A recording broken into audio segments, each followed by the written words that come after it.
안녕하십니까. 경제분석 담당하고 있는 정원일입니다.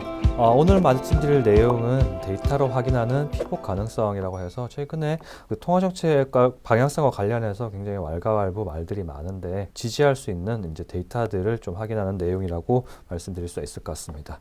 먼저 말씀드리고 싶은 거 고용지표입니다. 지난주에 발표됐었던 고용지표들이 어떻게 나타났는지 그리고 이를 확인하면서 통화정책이 어떻게 방향성을 잡아갈지에 대해서 좀 말씀을 드리겠고요.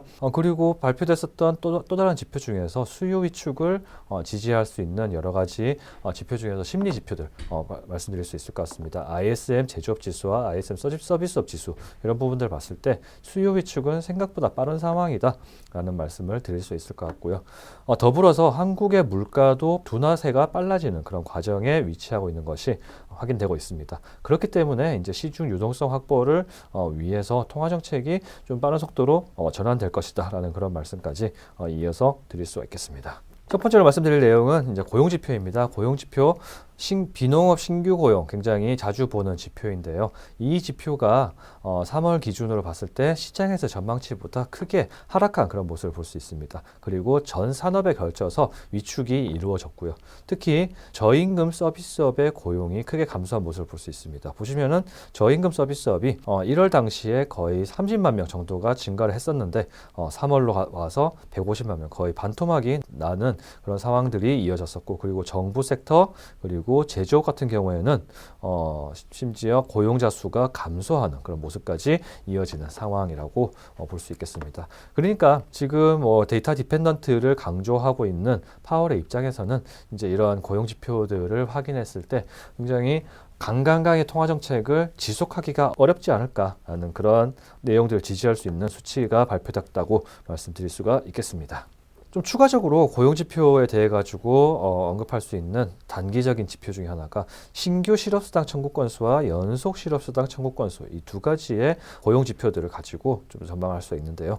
이 두 가지 지표 중에서 특히 연속 실업수당 청구 건수 이거는 실직을 한 이후에 원직장으로 복귀하기까지가 굉장히 애로사항이 많다라는 것을 지지해주는 방향성을 보여주고 있습니다.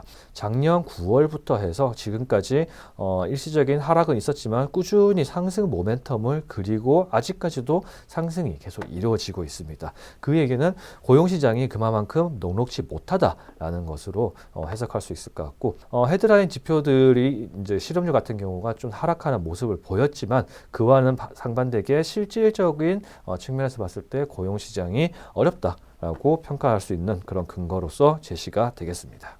수요 역시 부진한 것이 사실인데요. 수요가 부진하기 때문에 이제 그 생산 측면에서 ISM 제조업 지수의 기여도가 신규 수주와 고용 위주로 좀 빠르게 하락세가 이루어지는 모습입니다.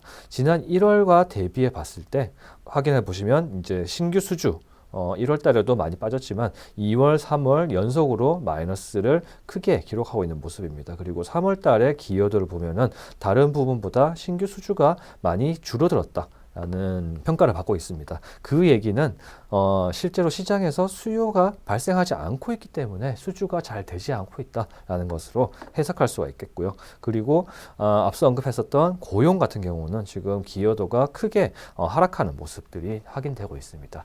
그런 측면에서 봤을 때 고용 시장과 수요 측면에서는 이제 좀 부진한 모습들이 계속 이어지고 있다라고 정의할 수가 있겠습니다. 추가적으로 언급할 수 있는 거 ISM 지수가 일제히 하락하는 가운데 수주와 재고가 동시에 하락하고 있는 모습입니다. 수주와 재고가 동시에 하락한다는 것은 신규로 이제 주문을 받을 수도 없는 상황이고 재고가 소진되고 있음에도 불구하고 주문이 들어오고 있지 않다. 다시 한번 얘기하면은 수요 위축이 조금씩 더 확대되고 있다라는 식으로 해석을 할 수 있겠습니다. 이만큼 좀 경제 상황이 안 좋은 그런 현 상황에서 아무래도 신용 리스크가 불거지는 그런 상황들이 이어지다 보니까 연준에서도 지금 통화정책 방향성에 대한 확실한 방향성을 제시하고 있지는 않지만 시장에서의 생각보다 조금 더 빠른 통화정책의 피봇이 기대되지 않나라는 말씀을 드리겠고요.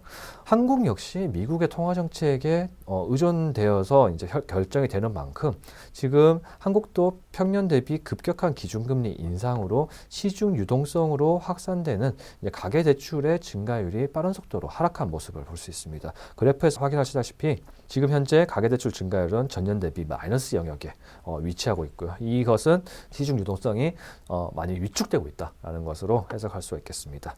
그래서 이런 상황들이 이어진다면 수요 위축 그리고 자금의 흐름 그리고 경제의 회전이 잘 되지 않는 상황들이 이어지기 때문에 이런 상황들을 감안해서 한국에서도 통화정책을 좀 긴축적으로 가져가기에는 좀 무리가 있지 않나. 앞으로는 이제 기준금리의 인상이 그렇게 가능성이 높지 않아 보인다라는 말씀까지 드릴 수가 있겠습니다. 이것을 지지할 수 있는 근거 중에 하나로서 한국의 물가도 같이 살펴봐야 될 것 같은데요. 한국의 물가 상승 기조도 이제 그 기저효과가 반영되어서 빠른 둔화가 진행되고 있고요. 그리고 최근의 움직임들을 적용해서 이제 그 프로젝션 해본 결과 2분기 내에 2% 수준의 물가가 달성될 가능성이 충분히 있지 않나라는 생각을 할 수가 있겠습니다. 2%라는 것이 중앙은행에서 목표 물가 상승률인 만큼 2%의 수치가 달성된다면은 추가적인 기준금리 인상 가능성은 그렇게 높지 않아 보인다라고